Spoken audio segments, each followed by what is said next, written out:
আসসালামু আলাইকুম আরহামতুল্লাহি আবরাকাতু।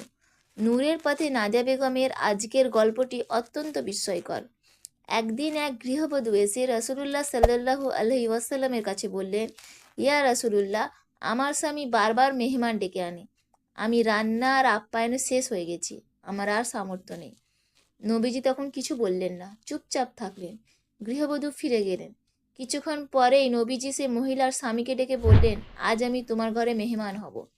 স্বামী আনন্দে আত্মহারা দৌড়ে ঘরে গিয়ে বলল, শোনো শোনো, আল্লাহর রাসূল নিজে আজ আমাদের মেহমান হচ্ছেন। স্ত্রীর মুখে তখন চাঁদ উঠল, ক্লান্তি মিলিয়ে গেল।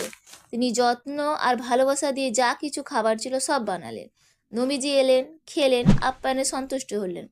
তারপর বিদায়ের সময় স্বামীকে বললেন, তোমার স্ত্রীকে বলো দেখুক কোন দরজা দিয়ে আমি এ ঘর ছেড়ে বেরোই। স্ত্রী উঁকি দিতে দেখলেন এক বিস্ময়। নবীজির পেছন পেছন ঘর থেকে বেরিয়ে যাচ্ছে নানা ধরনের প্রাণী, বিষধর সাপ, বিচ্ছু, ক্ষতিকর কীট পতঙ্গ। মুহূর্তে তিনি হতবাক হয়ে অজ্ঞান হয়ে পড়লেন। জ্ঞান ফিরলে নবীজি বললেন, মেহমান বিদায় নেওয়ার সময় এটাই ঘটে।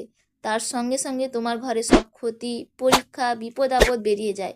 এ কারণেই মেহমান খেদমতের কষ্টের এত ফজিলত। নবীজি আরও বললেন, আল্লাহ সেই ঘরকে ভালোবাসেন যেখানে বেশি বেশি মেহমান আসে। যে ঘরে ছোট বড় সবার জন্য দরজা খোলা থাকে, সেটাই উত্তম ঘর। সেখানে আল্লাহর রহমত ও বরকত নেমে আসে।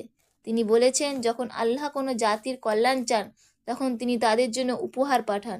সাহাবীরা জিজ্ঞেস করলেন, কি সেই উপহার? নবীজি বললেন, মেহমান। সে তার নিজের রিজিক নিয়ে আসে এবং গৃহের পাপ বোঝা বহু দূর নিয়ে যায়।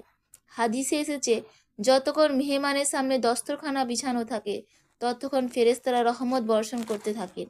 তাই অতিথিকে সম্মান করো। নবীজি বলেছেন, যে ব্যক্তি আল্লাহ ও শেষ দিনের ওপর বিশ্বাস রাখে সে যেন তার মেহমানের ইজ্জত করে। আজকের গল্প যদি ভালো লেগে থাকে তাহলে অবশ্যই চ্যানেলটি সাবস্ক্রাইব করো। নূরের পথে নাদিয়া বেগম। আসসালামু আলাইকুম রহমতুল্লাহি ওয়া বারাকাতুহু।